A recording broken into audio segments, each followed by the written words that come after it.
बिस्मिल्लाहिर्रहमानिर्रहीम अस्सलातु वस्सलामु अलैका या सय्यदी या रसूल अल्लाह अस्सलातु वस्सलामु अलैका या सय्यदी या हबीब अल्लाह। तमाम सुनने वालों को अस्सलाम वालेकुम। मैं हूं राना सिंह। पाकिस्तान की सियासत का बादशाह कौन होगा, पाकिस्तान की सियासत का हीरो कौन होगा, पाकिस्तान की सियासत का हुक्मरान कौन होगा, चंद दिन बाकी रह गए। इन चंद दिन बाकी रहने के बाद आज दो बड़ी सियासी जमातों ने अपना अपना मंशूर पेश कर दिया है। लेकिन इसमें मजे की बात यह है कि दोनों बड़ी सियासी जमातें सबसे ज्यादा वक्त इक्तदार में गुजार चुकी हैं। वफाक हो या सूबे हो, दोनों जगहों पर इन्हीं दोनों सियासी जमातों ने यानी मुस्लिम लीग नून और पाकिस्तान पीपल्स पार्टी ने एक बड़ा वक्त गुजारा है। इक्तदार के ईवानों में अगर देखा जाए तो मुस्लिम लीग नून, पीपल्स पार्टी या फिर मुशर्रफ और जनरल जियाउल हक, इनका दौर जनरल अयूब का दौर ही रहा है। लेकिन उसके नीचे कोई ना कोई सियासी जमात उस छतरी के नीचे मौजूद रही है। अब इन दोनों सियासी जमातों का जो मंशूर पेश किया गया है, इन मंशूर के बाद इन सियासी जमातों की अवाम के अंदर अहमियत में इजाफे की बजाय कमी हुई है। यह आपको मैं मुसद्दका और तस्दीक शुदा बात कर रहा हूं, जिसका अंदाजा आपको 8 फरवरी के इलेक्शन के रिजल्ट में लग जाएगा। लोग मुस्लिम लीग नून के मंशूर को देखने के बाद मुख्तलिफ ग्रुप्स में जो सर्वे होते हैं, ऑनलाइन सर्वे, उसमें लोगों की अक्सरियत ने यह सवाल किया है कि मुस्लिम लीग नून इतना अरसा इक्तदार में रहने के बाद एक ऐसा काम दिखा दे जो उसने किया हो। जहां पर उन्होंने सियासी अनाद की बात की है, उसमें बाकायदा पीपल्स पार्टी की तरफ से जो कहा गया कि जनाब आप तो मिसाक जमहूरियत के बाद सबसे पहले मिसाक जमहूरियत को तबाह करने वाले हैं। अवामी हिदमात के हवाले से जो उन्होंने जिक्र किया है कि पाकिस्तान को नवाजो, उस पर भी लोगों ने कहा है कि आप अगर इतना अरसा नहीं नवाज सके, अगर आप इतना अरसा पाकिस्तान को कुछ नहीं दे सके, अगर इतना अरसा अवाम को वो रिलीफ नहीं मिल सका, अभी कुछ अरसा कबल आप ही की हुकूमत जो है वो खत्म हुई है, उस हुकूमत ने आपको कोई बड़ा रिलीफ नहीं दिया, तो अब आप क्या रिलीफ देंगे। इस शदीद तरीन रद्द अमल के बाद एक चीज तो वाज़ेह हो रही है कि सियासी जमातों के मंशूर अब अवाम को कायल नहीं कर सकते। इसी तरह पाकिस्तान पीपल्स पार्टी का जो मंशूर पेश किया गया है, उसमें भी बहुत से सवालात ने जन्म लिए हैं, उसमें भी बहुत सी चीजें सामने आई हैं, उसमें भी लोगों ने उन्हें मुकम्मल तौर पर मुस्तरद किया है। यानी दोनों सियासी जमातें जिन्होंने अपना मंशूर पेश किया, दोनों सियासी जमातें जो एक दूसरे पर जलसों में तनकीद कर रही हैं, दोनों सियासी जमातें जो एक दूसरे को बुरा कह रही हैं, उन दोनों सियासी जमातों ने किसी सूरत में भी अपने मंशूर से अवाम को मुतासर नहीं कर सकी।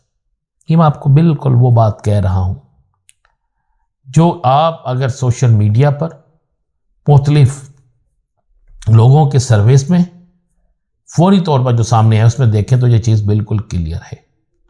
मरियम नवाज साहिबा का आज का जलसा, जिसमें भी उन्होंने जहां पर इमरान खान, बिलावल भुट्टो जरदारी पर तनकीद की, वहीं पर उस जलसे में एबटाबाद जो इनका घर होता है, उस जलसे में इनकी तादाद ना होने के बराबर थी।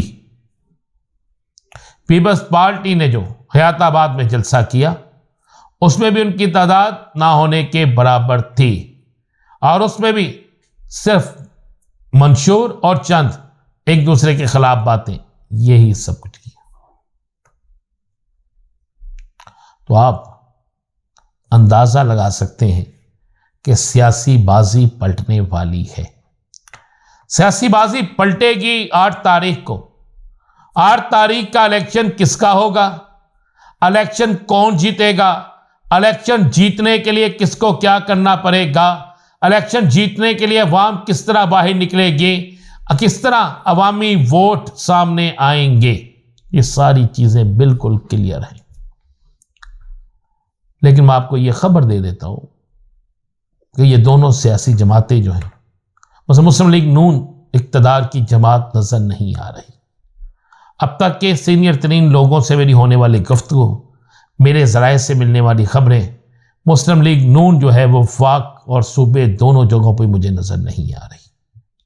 पीपल्स पार्टी भी किसी एक जगह तक महदूद नजर आ रही है। इससे आगे पीपल्स पार्टी का वजूद या इससे आगे पीपल्स पार्टी जो है उसका कोई मामला हमें नजर नहीं आ रहा।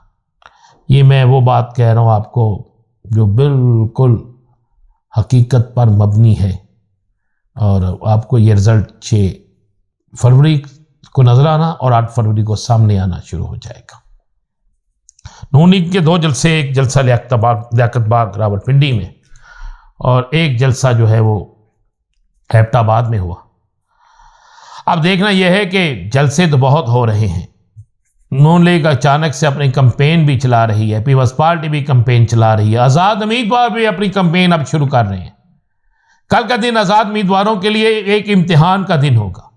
कल अगर आज़ाद उम्मीदवार जिनको तहरीक इंसाफ की हमायत हासिल है, अगर वो कल के जलसे में, कल के जुलूसों में अपनी बड़ी तादाद को बाहर निकाल सके तो फिर इलेक्शन का नक्शा तब्दील हो जाएगा।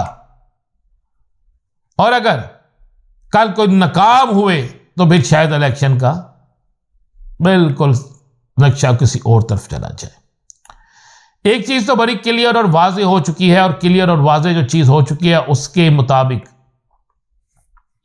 आइंदा आने वाले चंद दिन इंतहाई अहम तरीन दिन है। ऐसे इंतहाई अहम तरीन दिन है कि जिसके हवाले से आप कह सकते हैं कि बड़ा अपसेट हो सकता है।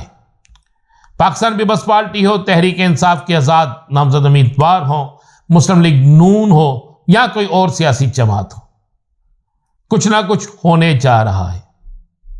क्योंकि इस्लामाबाद के ईवानों में, इस्लामाबाद के अंदर बड़ी अहम तरीन मीटिंगें शुरू हो चुकी हैं, और इन अहम तरीन मीटिंगों के अंदर अहम तरीन अफराद अहम तरीन गुफ्तगू कर रहे हैं, और ज़मीनी हकाइक को सामने रखते हुए सारा कुछ देखा जा रहा है।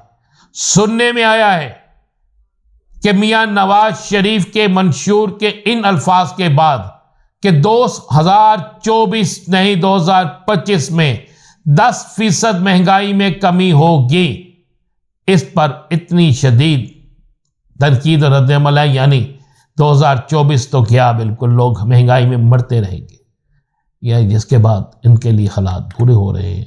लेकिन बता दो इस्लामाबाद से कोई बड़ी खबर आने वाली है। क्या बड़ी खबर होगी बताएंगे आपको, मगर अगले वीडियो को इजाज़त दीजिए। अल्लाह हाफ़िज़।